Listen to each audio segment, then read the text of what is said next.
Dan Shafer is here from the award-winning Recombobulation Area, and he is also Civic Media's political editor. And we're going to lighten things up just a little bit for our last segment with you, Dan. You got to see someone that I love and adore. I would be like stalker scary if I ever got to meet Jon Stewart.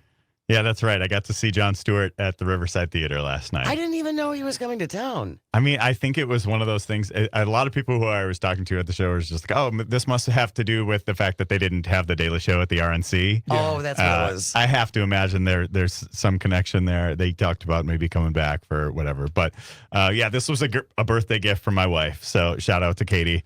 Well done. What a good man. What a woman. Yeah, that's right. Gift from her to you? Yes. Amazing. Yes. Amazing.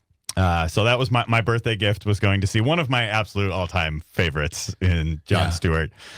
So it was a real treat to be able to see him in person, see him be able to do a stand-up set where it's you're so used to seeing him behind the desk, scribbling on the paper, chuckling to himself, doing all of the Jon Stewart things, all the voices, and of course there was a lot of that.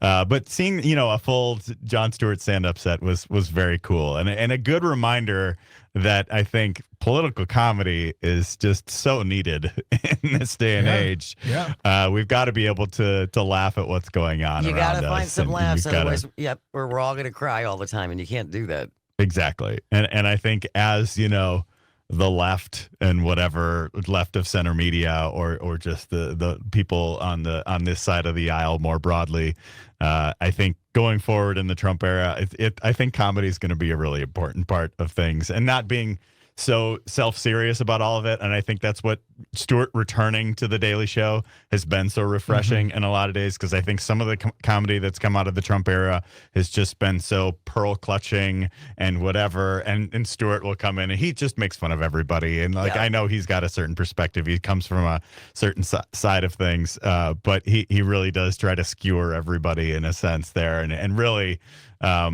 just laugh at the liberals as much as he's ripping the conservatives and right wingers too. So yeah, I think that good political comedy is coming from the point of like trying to give voice to the voiceless and trying to point fingers at hypocrisy and big power, big money, those types of things.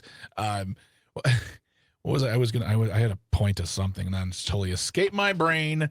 But he just signed a contract to do another year of the Daily Show on Monday. So he'll still be around doing it. And I think as long as the FCC allows, they should keep. Yeah, comedians need to keep doing that. Now, I will say this to you non-comedians out there.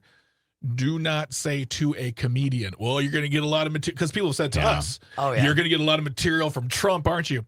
Gladly not have this I'll give up, as Patton Oswalt said, I'll give up the 10 minutes of jokes I wrote about George W. Bush.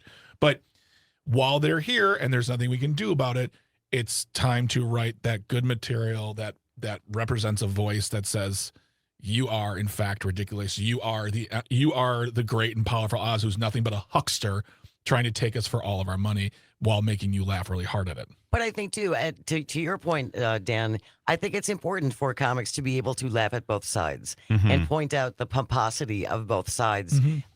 Corey Ryan Forrester, who's been on our show, frequently talks about liberals are annoying, and because we are. And so, to acknowledge that and embrace that, I just think that that's a better idea than making it all that the other side is the only area in which laughs are given. Yeah, and one of the things I don't want to talk about the set exactly. Do all of his jokes. Yeah, I'll do the full hour-long set that from memory. No, but he talked about what was this? Was it his first show back when he was doing the Monday shows and stuff like that, where he talked about Biden's age? Yeah, and he talked about the reaction to that, and the people going, "Oh, how could you say that?" He's But I think it's just it was important for him to say that. It was important for a lot of people to actually come forward and start saying that at that time. So I think that was one of the things that stood out to me with that. But I also was just kind of thinking about, obviously, Greg, you're an actual comedian who has done these kinds of things, but the state of comedy in the last few years has just been this oh, are you offended?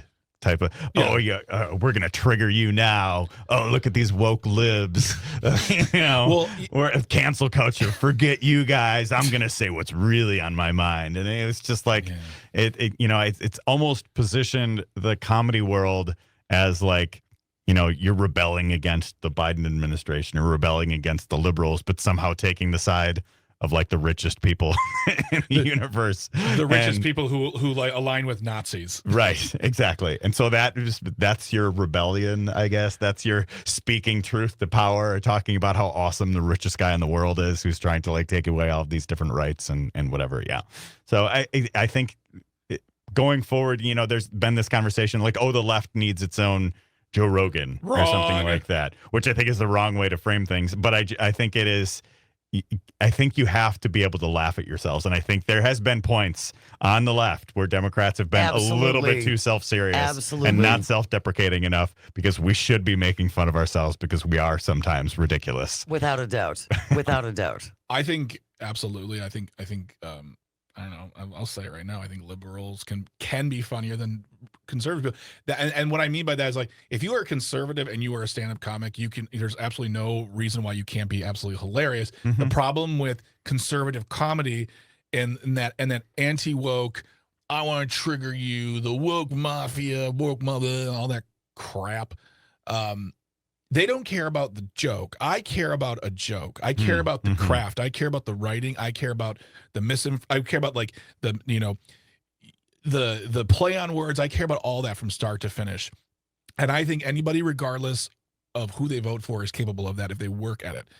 What I don't like is what they do, which is it's all about reaction. They don't care about the joke. If I tell a joke about women to Jane, and what I'm doing is I make a really, misogynistic joke towards Jane, I say that I want Dan's laughter too, and then that laughter makes me feel good, and I want your outrage, and that makes me feel good. I don't care that I actually made someone laugh. I care about that's why like all social media is based mainly on negative interaction now. That's how you say some of the worst things, and most of those people online, those influencers, they don't believe in this stuff. They don't care about those things. They just know they're going to get 2,000 comments saying you are the devil, and that's what allows them to create partnerships with raw milk companies and say make $500K a year on one deal. So I think that all the supplements that they're also selling with these, I think they all work 100%. Just ask Dr. Oz. Yes. And you brought that up. The left needs a Joe Rogan. I think that's horse pucky. For the longest time, for years, the right needs a Jon Stewart. They're never going to get it. Because, isn't that Greg Gutfeld now? No, he's not even funny. He just happens to be on late night. Don't insult my art. I'm just throwing it out there. You triggered me, Jane. Ooh, touchy. But the problem with that kind Jane needs her own special now. Jane Unfiltered. Triggering woke Greg. I'm so woke. The thing is that the problem with the notion of a conservative Jon Stewart is just what you said. Jon Stewart can poke fun at everybody and take the poking. He can make fun of the things he believes in when he sees the problems they're in, and he can accept the jokes and he can laugh at them. The Republicans do not do that. They have no penchant for sarcasm, irony, wit, or any sort of like self-effacement. It's their way or the highway. If you don't like it, you're the woke, and we're going to make fun of you for what you love. And the notion of having a liberal Joe Rogan is so funny to me, because the idea of Joe Rogan is just a thumb with a mouth, and he takes in information how he sees fit and says nothing. And he has on some of the worst people on earth to talk about terrible things and does nothing to challenge them. Yeah, he's just kind of riffing, exactly. Right? It's like but I think people do enjoy that. Like, it's a very popular podcast. They do. But I think that the part of it that I think is something that is worth paying attention to is having a podcast or some sort of comedic element to delivering the news. And I think that was, as my millennial liberal mind growing up in the Obama years with Jon Stewart on TV every night, like that was how I processed the news in so many ways. But I think at the same time, it's just like, that's what we have to look at a little bit more going forward. And it has to, the different media ecosystems of this and all of that has to be It can't be so self-serious. And there has to be some comedy. There has to be a different access point for people to get to the news. And I think that's what worked about The Daily Show and Colbert, especially, Yes. In that day and age. And I think that is partially what works about the Joe Rogan of it all, is just that people aren't necessarily, I'm really into politics, I'm going to listen to Joe Rogan. It's somebody who might be into UFC or comedy or just all sorts of different things. But I think you have to give people who might not otherwise be part of the political process a path in. That right? makes sense, And I sure. think that is the thing that is actually we should be paying attention to, as far as like, should there be a Joe Rogan of the left? There needs to be more access to the political conversation from places that are not explicitly political, right? I agree with that. I think it's like my whole thing with because when people say the liberals need a Joe Rogan, to me, Joe Rogan's a guy who allows people to come onto his show and say whatever they want, are rarely fact checked.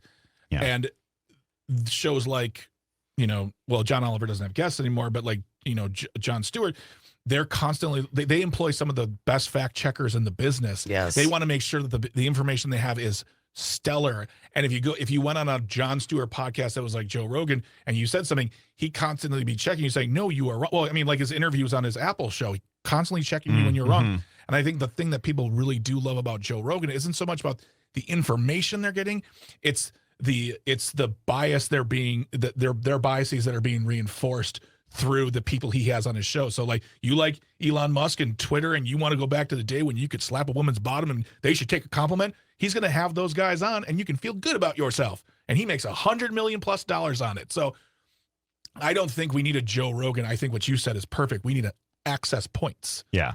And I think Democrats and people on the left have to stop being so precious about where they're having their conversations too. Yeah. Because I think it's just like, we have to do only this interview on CNN and this one on The View and like this one, whatever. Just go everywhere and have a conversation. Yeah. Like Donald Trump just won re-election by saying whatever was on his mind for like a million different bro podcasts. And there's research that has come out already showing that moved people, and that like younger men especially are gravitating to Republicans because they're hearing I don't want to say authentic conversation because that would imply somebody's telling the truth, but maybe a genuine one, I guess, right? Yeah, they're speaking their mind. They're not filtering this stuff. He's just saying what they want.